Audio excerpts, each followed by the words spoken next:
Assalamualaikum warahmatullahi wabarakatuh.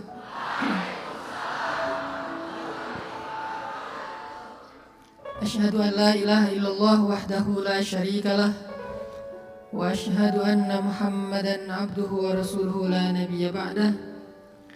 Radina billahi rabba wa bi Muhammadin nabiyya wa bil islami dina. Allahumma salli wa sallim wa barik ala sayyidina Muhammadin wa ala alihi wa sahbihi ajma'in. Rabbi syrah li sadri wa yassir li amri wahlul 'uqdatan min lisani yafqahu qawli. Teman-teman anak-anak muda kota Bekasi yang dirahmati Allah, mudah-mudahan Allah Subhanahu wa taala mencatat semua nama kita yang ada di sini, dan Allah pasti menunaikan janji yang pernah diucapkan Nabi, siapa yang menempuh jalan untukmu, maka Allah akan mudahkan untuk dia jalan mendapatkan jodoh. Salah.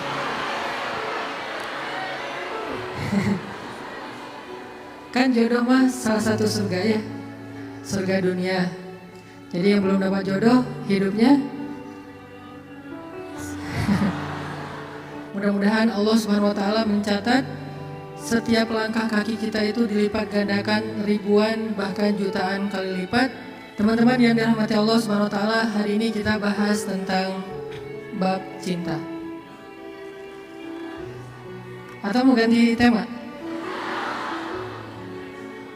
Saya agak malas ya bahas itu pagi-pagi di depan teman-teman yang masih single, kasihan. Udah dibully.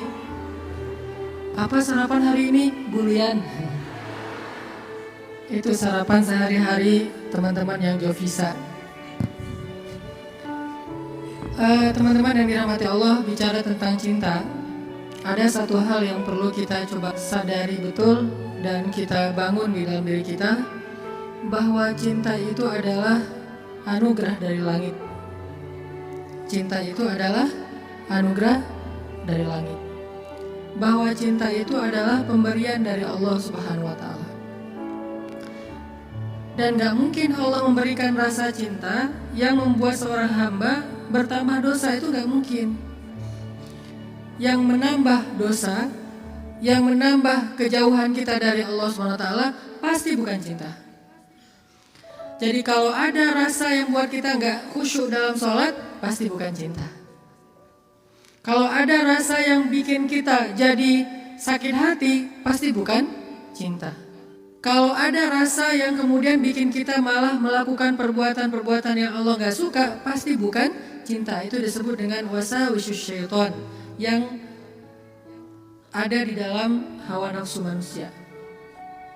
Sedangkan cinta semuanya berasal dari Allah Subhanahu wa taala. Dan cinta yang Allah titipkan kepada kita di antara hamba-hamba Allah di muka bumi, di langit dan seterusnya, itu cuma satu bagian dari 100 bagian cinta yang Allah simpan di dalam surga. Jadi satu bagian itulah yang kemudian kita lihat dari seorang ibu kepada anak, dari seorang ayah kepada putranya, dari seorang anak kepada orang tuanya, dari seorang pasangan kepada pasangannya, suami istri, istri kepada. Satu bagian yang kemudian dibagi di antara hamba-hamba Allah yang sangat banyak, miliaran bahkan tidak terhitung. Cuman satu bagian. Satu bagian itu kita udah bisa ngelihat pengorbanan seorang suami yang luar biasa. Kayak misalnya teman-teman yang nge-follow Rumah Teduh Sabarin, ada seorang anak ngerawat ibunya di detik-detik terakhir sebelum ibunya wafat. Dia bacain Yasin, dibacain Al-Quran, dia pijat-pijat ibunya, dia belai ibunya, dia penuhi semua hak ibunya. Dan ini adalah gambaran hanya partikel kecil dari satu bagian cinta yang Allah turunkan ke muka bumi. Ini hal yang perlu kita sadari dulu teman-teman, bahwa cinta itu asalnya dari langit. Kalau kita butuh cinta dari siapapun, cinta dari orang soleh, cinta dari ulama, cinta dari orang tua, cinta dari pasangan, cinta dari calon pasangan, cinta dari mantan yang pengen balikan, cinta dari mana aja lah. Carinya tuh bukan di bumi, carinya di langit. Makin rendah sujud kita, makin kita menggetarkan arasy di langit. Tapi kalau kita cari cinta dengan cara sering-sering posting, itu juga diedit semalaman, kita nggak bakalan dapat cinta. Kita dapatnya apa? Was-wasah, bukan cinta. Terus nggak boleh posting, Ustaz? Boleh, dan saya juga sering posting, cuman bukan gitu cara mencari cinta. Apalagi diedit habis-habisan, pakai apa? Aplikasi berganti-ganti. Ini kurang apa? Bright lah, apa kurang charming. Akhirnya diedit, justru yang muncul dari itu adalah kekecewaan. Makanya kalau kita mencari cinta itu adalah dengan sujud, dengan doa, dengan taqarrub kepada Allah Subhanahu wa taala, mendekatkan diri pada Allah. Sehingga kalau kita udah cinta dari Allah Subhanahu wa taala, maka Allah akan mendatangkan sekian banyak orang untuk mencintai kita. Ada yang dengan status pasangan, ada yang dengan status orang tua, ada yang dengan status teman, ada yang dengan status apapun, bahkan kadang gak dikenal, tapi dia mencintai kita karena Allah Subhanahu wa taala. Dan itulah cinta yang berlimpah. Kebayang gak di antara banyak makhluk, kira-kira gimana yang 99 bagian yang Allah simpan di dalam surga, dan itu diberikan hanya kepada segelintir hamba Allah yang masuk ke dalam surga doang. Kan banyak yang gak dibangkitkan ya, hewan, tumbuhan, mereka tidak dibangkitkan kecuali beberapa jenis hewan dan tumbuhan yang disebutkan di Al-Quran. Tapi pada umumnya hewan tidak mengalami hari berbangkit. Jadi tidak ada hewan yang mendapatkan 7 golongan hewan yang dapat naungan di padang mahsyar, gak ada itu.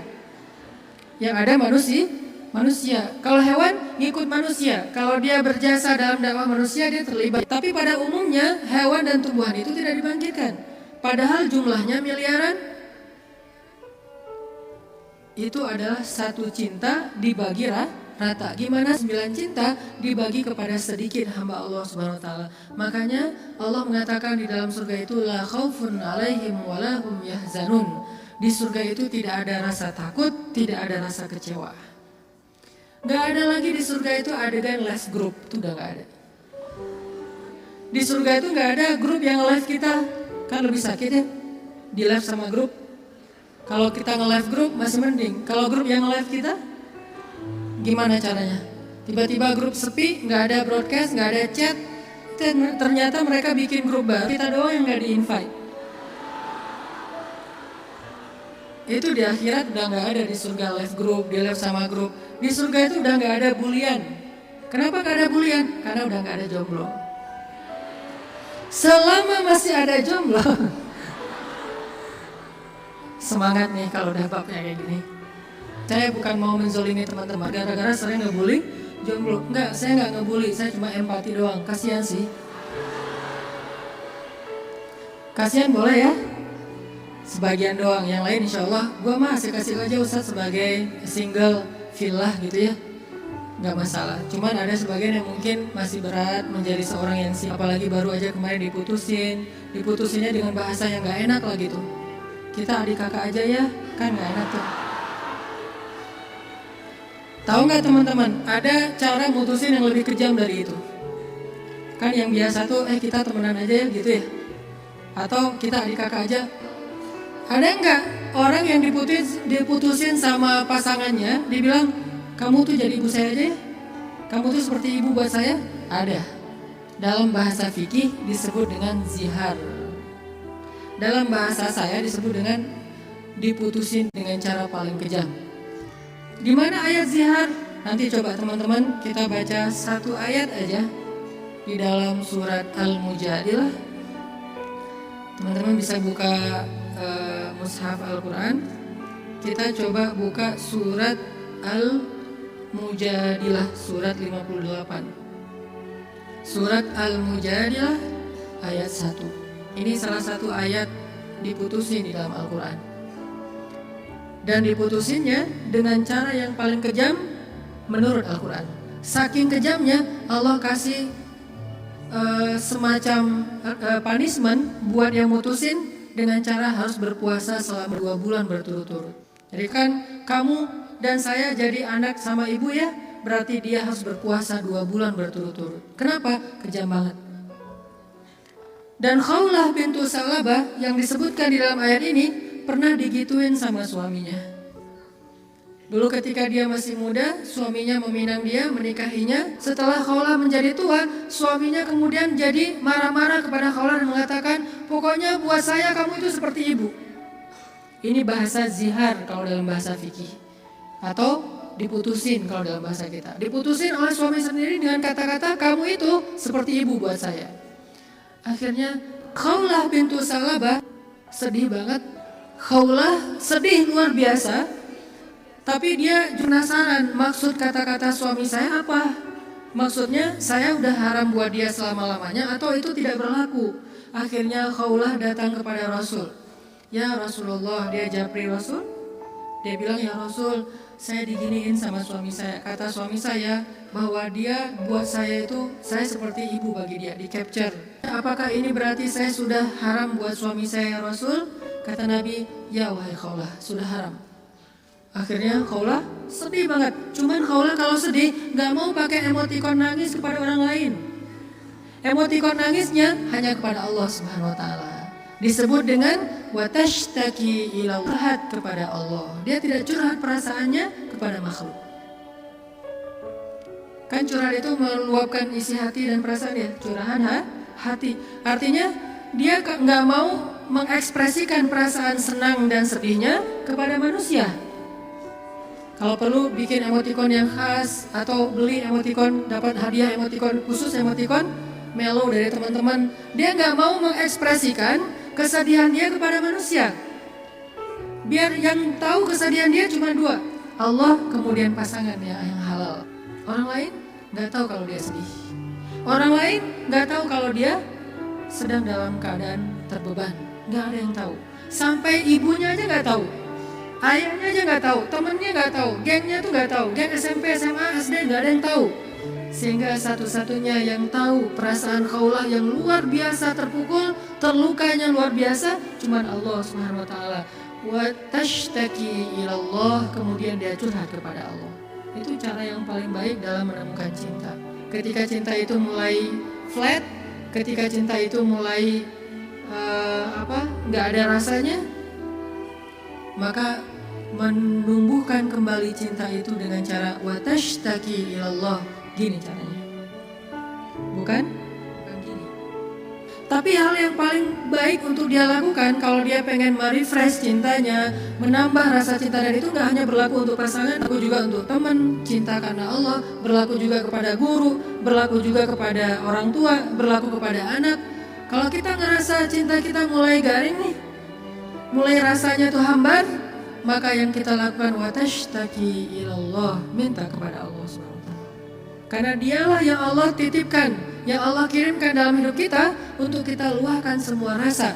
Rasa bahagia, rasa cinta, rasa sedih, rasa kecewa, semua ke dia, bukan ke orang lain. Kalau kita punya pasangan tapi rasa itu diungkapkan kepada orang lain, maka kita mencurangi pasangan kita. Kita punya pasangan tapi curhatnya ke orang, jadilah TTM ya. Ini berarti kita curang, gak fair sama pasangan kita. Toh kita juga gak mau digituin oleh pasangan kita kan. Terus apa yang harus kita lakukan? Kalau kita ngerasa pasangan kita gak pengertian, ada zat yang maha pengertian untuk kita curhat kepadanya. Kenapa harus orang lain? Dan Allah gak akan pernah ngebocorin curhat kita ke siapa-siapa, teman-teman. Allah sebaik-baik penjaga rahasia. Dan Allah senang banget dengar curhat kita. Beda dengan orang. Kalau orang teman siapa gitu dengar curhat kita, misalnya kita telepon. Kita telepon di loudspeaker sama dia, ditaruh di meja, terus dia ngapa-ngapain ya. Kita ngomong panjang lebar. Pas udah lama gak dapat respon, kita nanya, kamu dengar gak sih? Dia langsung lari. Ada yang lebih parah lagi tuh, bukan cuma di loudspeaker. Kita baru mulai curhat, dia balik curhat. Aku habis dimarahin sama suami aku. Wah, laki-laki itu emang kayak gitu. Gue juga tiap hari dimarahin. Tahu nggak gimana cara dimarahin? Panjang tuh. Akhirnya malah dia yang curhat. Kita curhat, dia jadi dapat banyak info. Akhirnya dia nikung. Oh, parah banget ya. Pernah ditikung sama teman curhat? Ada sahabat Nabi yang pernah ditikung. Ditikung fisabilillah. Namanya Abu Darda. Abu Darda, temenin aku dong. Ngapain? Ngelamar seorang perempuan, seorang cewek, soleha, hafizah, cantik, terpelajar. Kayaknya nih calon makmum ideal banget. Kenapa ideal? Yang salah baca ketika sholat dia bisa benerin. Tapi insya Allah imamnya gak bakalan salah baca kalau yang dibacanya Al-Ikhlasnya. Gua mah pede, gak nyari makmum yang hafiz-hafiz banget. Kenapa? Karena kalau ngimamin surat Al-Ikhlas, jadi gak pernah salah. Salman ngajak Abu Darda nemenin, datang ke rumah cewek itu. Pak, saya mewakili Salman, pengen ngelamar anak bapak, putri bapak. Kata bapak ini, ya udah saya tanyain dulu ke putri saya. Kalau dia setuju nanti saya nikahkan kalian. Harus nanya dulu ke perempuannya, ke putrinya. Karena gak boleh nikah paksa dalam Islam. Sama dengan gak boleh menghalanginya yang sudah punya niat baik untuk menikah. Sama dengan kita menghalang-halangi anak kita untuk datang ke masjid beribadah. Calon mertua. Gak boleh menyusah-nyusahin anak kita yang pengen beribadah. Apa ibadahnya? Nikah. Bukankah nikah itu setengah dari agama? Selama itu kita perhatikan bukan sesuatu yang sangat beresiko, yang terlalu terburu-buru, ceroboh, maka biarkan mereka melihat kebesaran Allah Subhanahu wa Ta'ala di dalam rumah tangganya.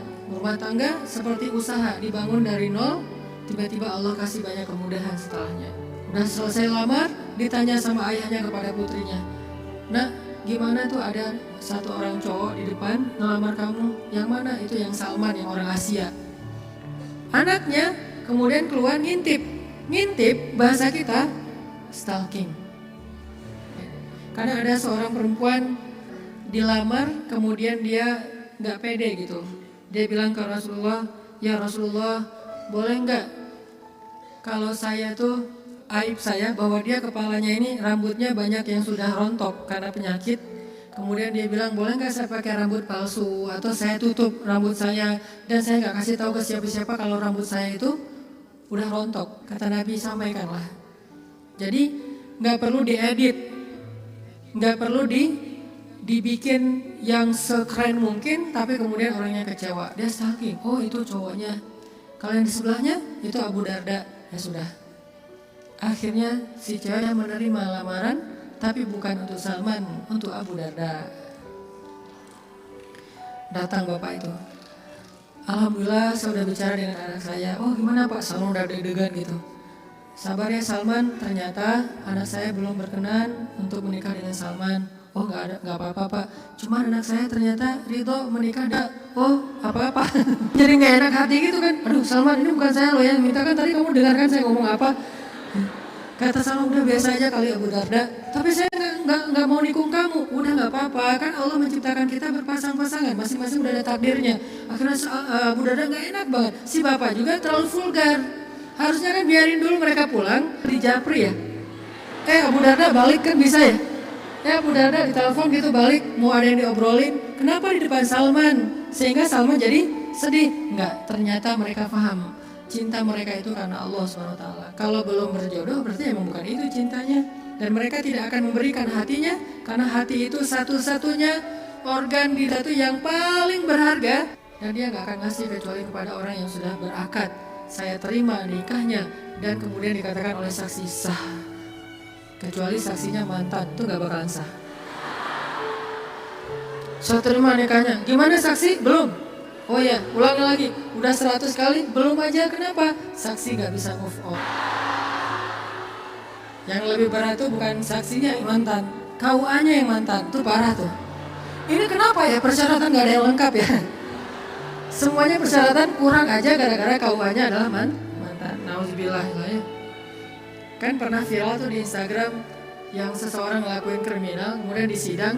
Kebayang gak sih pas lagi di sidang gitu ternyata ketua majelis hakimnya itu mantan kita. "Wah, jadi kamu setelah putus dari aku jadi gini?" "Iya, aku gak bisa hidup lagi tanpa kamu." Ya udah apa? "Kamu saya vonis menikah dengan saya." Gak penting juga. Nah akhirnya kita balik lagi ke cerita Khawlah. Khawlah curhat kepada Allah. Ketika ada masalah, Khawlah bilang, "Ya Rabbi ilahi." Dia curhat, dia nangis, dia habis-habisan hanya di hadapan Allah saja. Ketika di hadapan manusia, dia gak mau menunjukin dirinya lelah di hadapan manusia. Dia gak mau menunjukin dirinya fragile di depan manusia. Dia hanya menunjukkan kelemahan dirinya di hadapan Allah. Allah, Ilahi, saya fakir sedangkan Engkau maha kaya. Saya lemah sedangkan Engkau maha perkasa. Saya bodoh sedangkan Engkau maha bijaksana. Saya bingung sedangkan Engkau maha tahu segala-galanya. Kita tunjukkan semua kelemahan kita, curhatnya kepada Allah, jangan kepada makhluk. Dan Allah senang banget dengar curhat hambanya. Apa nama Allah yang maha mendengar? Sami'un. Allah itu gak pernah lelah mendengar curhat, doa, dan semua isi hati hamba-hambanya ketika mereka berbicara kepada Allah. Ya Allah, ya Allah. Setiap hari kita berdoa kepada Allah dengan doa yang sama, Allah gak pernah bosan. Makanya Allah As-Sami' yang maha mendengar. Makin panjang curhat kita, Allah makin sayang sama kita. Beda kan sama orang, makin panjang curhat kita, makin ditandain besok-besok kalau kita telepon gak akan diangkat lagi. Pura-pura sibuk lah, terus kalau kita WA, japri gitu nggak dibaca-baca, pura-pura tadi tinggalan handphonenya apa segala macam. Karena gitu kita mau curhat, bukannya Allah mendengar doang, malah Allah mendatangi kita. Wa idza salaka ibadi anni, kalau hambaku bertanya kepadamu, di mana Allah? Saya pengen curhat. Wa idza salaka ibadi anni fa inni qarib, aku dekat. Artinya ketika kita pengen curhat, Allah mendatangi kita. Kadang-kadang kita gak pengen curhat aja, Allah mendatangi kita karena pengen dicurhatin. Kan baik banget Allah tuh.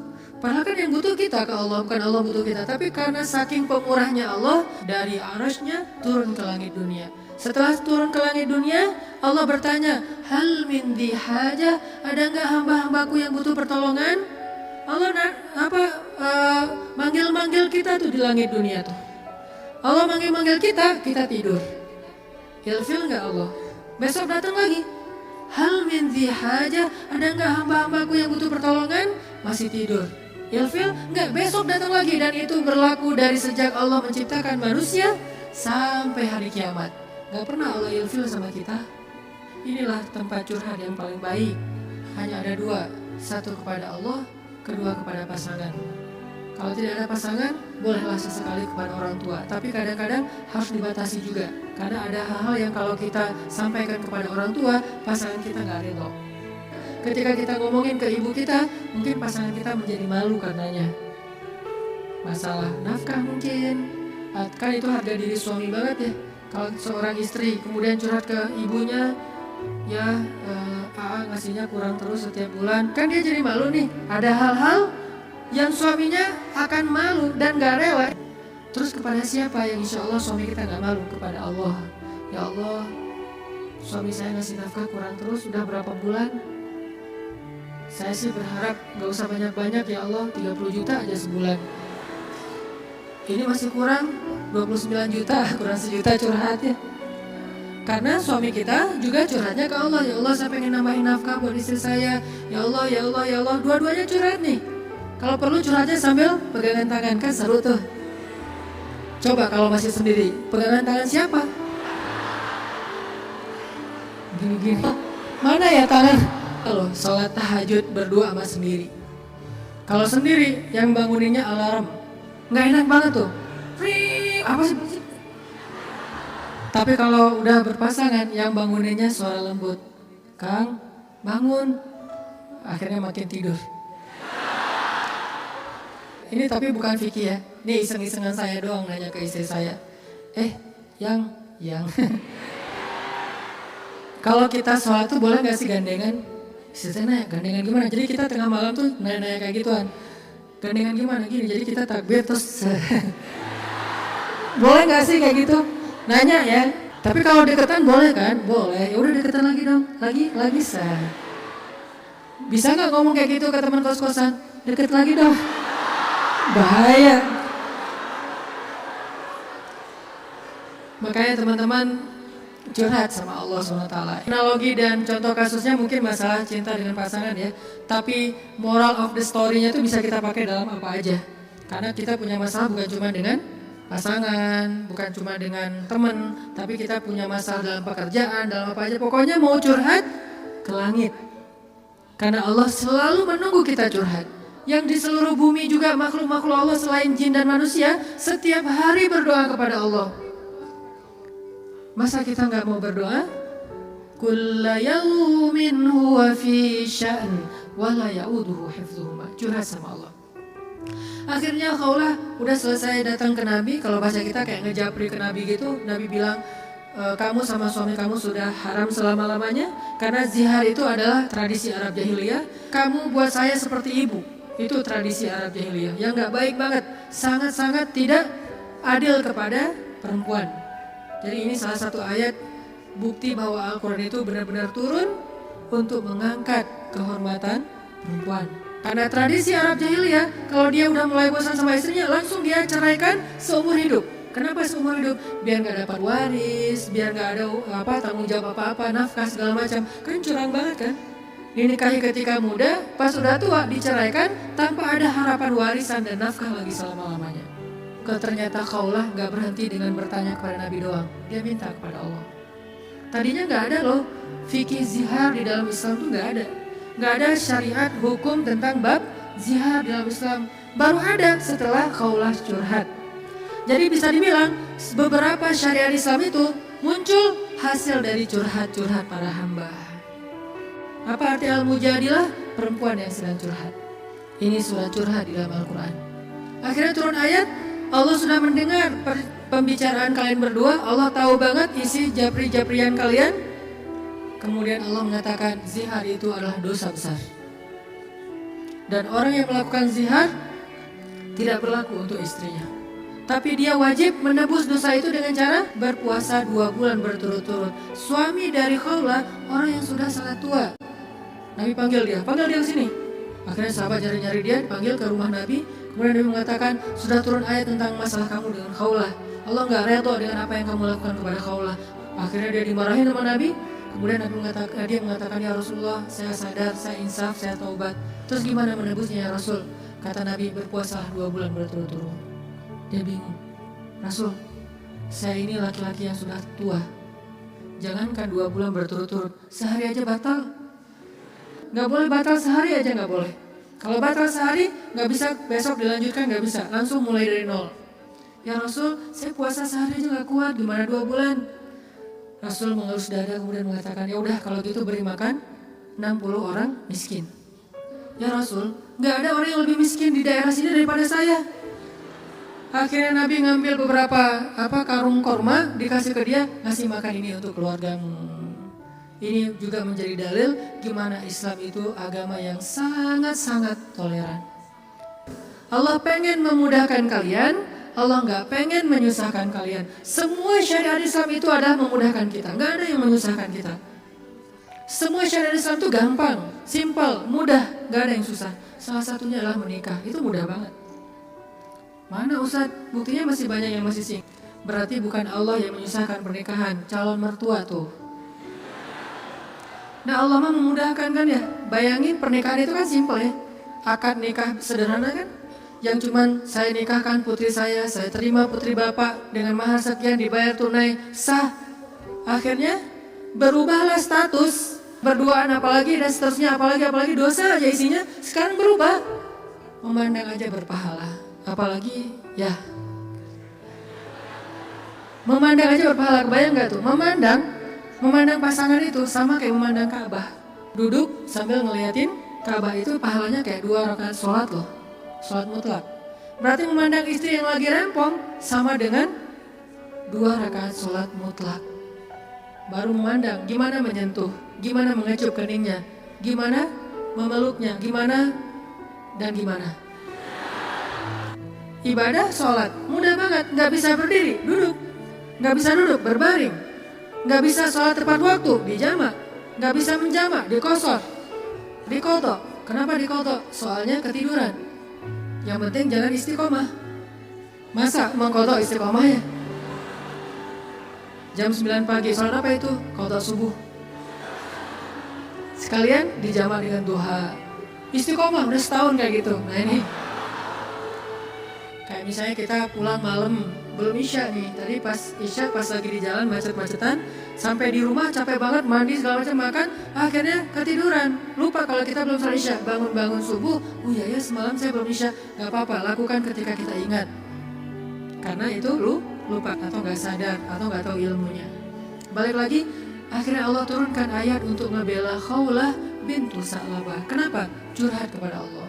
Jadi butuh cinta, butuh ditambahkan rasa cinta, butuh diharmoniskan perasaan cintanya, minta kepada Allah, karena cinta itu dari Allah Subhanahu wa taala, bukan dari makhluk.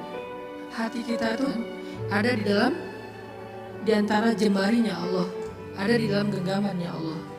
Kadang-kadang kita sendiri gak berkuasa untuk nolak apa yang diinginkan oleh hati kita sendiri loh. Dan saya ngebuktiin banget, saya sering bilang saya itu bukan tipe istri saya banget. Ada 4 hal yang istri saya gak mau, 4-4-nya ada di saya. Ketika sebelum ketemu saya, pokoknya saya gak mau ini, aduh gak mau banget deh, gak banget deh, gak banget deh, gak banget deh. Makanya jangan gampang nyumpah-nyumpahin ya. Nanti malah dikasih seperti yang kita sebutin. 4 hal yang saya gak pengen banget ada suami saya yang 4 ini, ternyata pada diri saya ada 4-4-nya. Ya Allah, tundukkanlah hatinya untukku, ditundukkan. Kok saya gak bisa nolak kamu? Ya, kuat-kuatan doa kan? Dia berdoa, ya Allah, please jangan orang itu. Ya Allah, please yang dia. Kuat-kuatan doa. Ya Allah, jangan orang itu, please jangan orang itu. Ya Allah, please dia aja, jangan yang lain. Ustadz dilawan ya. Doa. Jadi minta sama Allah itu gampang banget loh. Hidup kita tuh cuma masalahnya cuma gini doang. Buat saya hidup saya itu modalnya bukan duit, bukan teman, walaupun itu semuanya penting dan berharga, tapi modal paling penting dalam hidup saya itu ini. Makanya saya nggak mau sama sekali menggadaikan doa dengan makanan yang syubhat dan haram, nggak mau saya. Misalnya jalan ke luar negeri kayak kemarin New Zealand, Jepang yang muslimnya minoritas kan susah nyari makan halal tuh. Mending lapar daripada saya akhirnya mencari-cari alasan, ini kan darurat kan udah gak ada pilihan segala macam. Ini kan makannya ikan, tapi kan satu minyak dengan makanan yang gak halal. KFC kalau di luar negeri itu halal. Mungkin kalau di Singapura, McD, KFC-nya udah ada label halal. Tapi kalau di beberapa negara yang lain gak ada label halal. Walaupun ayam, kan bukan babi Ustaz, bukan pork. Tapi kan dia gak disembelih dengan nama Allah. Saya gak mau. Pengen ngerasain gimana ya rasanya ayam goreng di mana gitu, ayam kriuk di mana, dia beda dengan di Indonesia. Tapi kan itu bahayanya bukan masalah hal haram, menggadaikan doa kita. Begitu kita makan, kenyangnya cuma sebentar, nanti juga udah lapar lagi, tapi doa kita ditolak 40 hari 40 malam. Dimana kalau pas lagi di luar negeri, terus kita ada masalah di imigrasi pas di bandara, kita berdoa, gimana cara Allah akan mengabulkan? Kenapa? Modal kita dalam hidup tuh doa banget tuh. Saya ngerasa banget banyak keajaiban dalam hidup gara-gara berdoa. Bukan berarti saya udah soleh ya, bukan. Allah yang maha baik. Minta, ya Allah saya lagi butuh ini. Jadi duit kita teman-teman ada di sisi Allah. Jadi gak usah khawatir, tinggal minta. Teman-teman khawatir gak nyimpan duit di bank? Gak khawatir kan? Uang ada di bank 1M. Tenang kan? Kenapa kok tenang nitip uang 1M kepada manusia, tapi gak tenang menitipkan harta itu kepada Allah? Ini gak fair nih imannya nih. Kalau Allah lebih dahsyat daripada kartu dan buku rekening apa? Allah tidak pernah ingkar janji. La yukhliful mi'ad. Allah lah yang memberi kalian rezeki. Allah lah yang menjamin untuk kalian hidup. Sehingga buat saya pribadi, saya tuh orang kaya. Uangnya di mana Ustaz? Di Allah. Saya tuh orang kaya, punya banyak aset. Mana asetnya? Allah yang tahu. Saya nggak tahu, tapi Allah tahu. Kan gitu kan, sederhana sebetulnya, gampang banget. Duit ada di Allah. Sama kayak orang bilang, saya banyak duit, alhamdulillah sekarang ada beberapa ratus juta. Di mana? Di bank. Aman? Enggak. Walaupun kita merasa nyaman, tapi enggak aman. Kalau di Allah, kita enggak merasa nyaman, padahal itu yang paling aman. Tapi kan enggak ada wujudnya Ustaz. Emang di bank ada wujudnya? Tapi kan enggak ada bukti apa-apa segala macam. Apakah Allah pernah ingkar janji? Enggak pernah. Terus nariknya gimana Ustaz? Kalau ke bank kita tinggal datang ke tellernya, kita minta. Kalau ke Allah lebih gampang, gak perlu macet-macetan ke teller, gak perlu ngambil nomor antri, tinggal gini doang. Lebih mudah. Gak ada tapi untuk Allah. Tapi itu hanya berlaku buat kita. Sebaik apapun kita ada tapinya. Tapi kan dia juga manusia. Minimal. Kalau enggak, tapi kan dia gak jujur. Tapi kan dia jahat. Tapi kan dia curang. Kalau dia orang baik, tapi kan dia manusia. Tetap ada kurangnya kan? Kalau Allah gak ada tapinya. Allah nggak akan memberikan harta karena kekurangan. Allah Maha Kaya.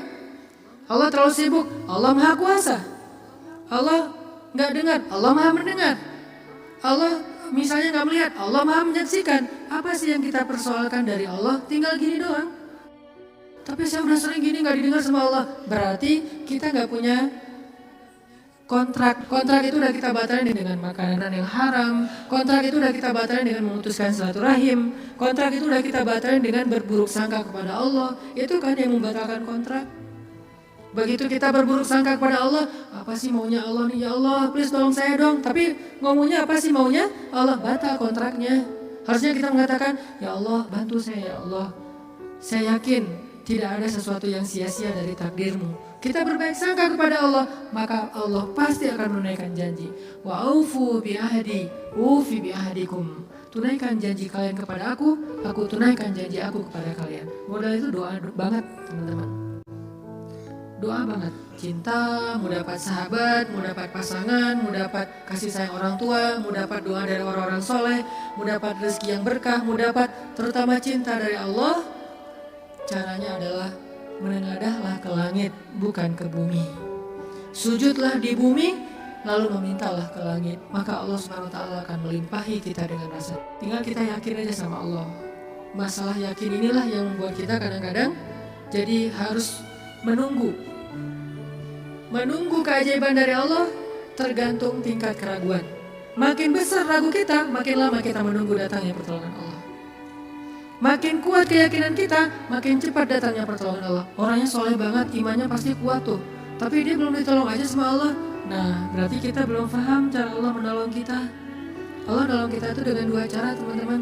Pertama, pertolongan UGD. Apa yang dilakukan Allah? Allah akan menolong hati kita terlebih dahulu. Bukan masalah kita diangkat, hatinya yang dikuatkan. Itu pertolongan Allah.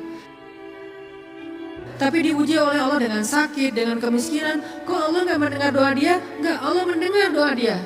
Terus apa bukti pertolongan Allah? Allah gak langsung ngasih dia duit, sembuh dan segala macam, bukan. Allah kuatkan hatinya sehingga kita gak habis pikir, kok dia bisa bertahannya dengan kondisi kayak gitu. Kok dia tetap bisa bahagia dengan keluarganya dalam kondisi kayak gitu. Ibu di rumah Teduh Sabariin itu, ibu ini pasien kanker apa gitu, beliau udah parah banget dan dirawat di rumah sakit, gak ada yang jagain. Kenapa? Karena suaminya lumpuh. Kebayang gak tuh ujian rumah tangga?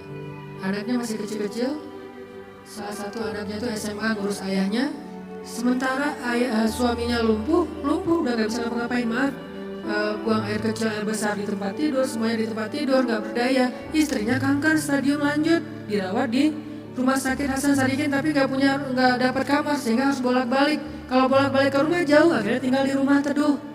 Cuman yang pertanyaan istri saya agak heran, udah berapa lama suaminya lumpuh? Udah 3 tahun. Istri saya ngeliat anaknya baru setahun. Loh, anaknya baru setahun ya? Iya. Suami udah lumpuh 3 tahun. Terus gimana caranya? Maksudnya masih bisa dikasih keturunan? Yang penting jangan dibayangin aja. Gak boleh ngebayangin. Kita hanya ngebahas hikmah. Kok bisa ya? Masya Allah luar biasa ya, Allah masih tetap ngasih kebahagiaan kepada mereka, anak bayi sebagai hiburan buat mereka. Kalau suaminya lagi kangen anaknya dibawa ke rumah. Kalau istrinya lagi kangen dibawa ke rumah sakit, ganti-gantian, penyejuk hati mereka. Allah pengen menguatkan hati mereka dengan sakitnya lewat seorang bayi. Itu cara Allah menolong kita, teman-teman, sebelum diangkat masalah kita. Sehingga jangan salah paham, kalau ada orang soleh miskin, kalau ada orang soleh sakit, kalau ada orang soleh kena musibah terus. Mungkin Allah tidak langsung menyelesaikan masalah dia, tetapi Allah lebih suka untuk menjaga hati dia, karena dengan cara kayak gitu Allah akan terus dekat dengan dia. Kadang kalau kita diselesaikan masalahnya oleh Allah, tiba-tiba jadi jauh kan? Ya Allah tolong saya, tahajud 1 juz 1 malam. Luar biasa tuh kalau lagi ada masalah. Satu masalah selesai, gak usah tahajud, sholat aja dijamaah lagi tuh tadi. Maghrib dijamaah dengan isya, zuhur dijamaah dengan asar, subuh dijamaah dengan duha. Jadi sehari menjamaah 3 kali sholat. Kenapa? Udah gak ngerasa butuh sama Allah. Allah tahu itu. Makanya nih kayaknya hambaku nih kalau aku tolong nanti jauh lagi, sementara aku kangen. Kan tetap happy, tetap bahagia. Yang gak bahagia itu orang yang lihat. Yang justru nggak tega itu yang ngelihat, yang ngerasain biasa-biasa aja. Saya kadang-kadang nggak habis pikir dengan beberapa orang teman saya soleh banget, hidupnya tuh susah banget, kerjaannya nggak jelas, penghasilannya nggak seberapa, anaknya banyak dan sering nunggak gitu di sekolah teh. Tapi saya lihat keluarganya, anak-anaknya senyum-senyum semuanya, pada hafal Al-Quran, suami istri akur segala macam. Kok mereka bisa bahagia dengan modal hidup yang cuma segitu, sementara ada keluarga lain yang modal hidupnya berlimpah tapi nggak bahagia? Karena yang ini ditolong hatinya, yang itu tidak ditolong hatinya. Minta aja sama Allah, apapun masalah kita. Apalagi cuma masalah perasaan hati. Allah bolak-balikan hati sesuka Allah. Gampang banget buat Allah. Kadang-kadang yang saya cerita, ketika kita terbesit dalam hati aja Allah wujudkan kan. Kayak ada seorang ibu di Dumai, cuma terbesit di hati, gak ngomong loh. Tiba-tiba saya kepikiran, pengen ke Dumai.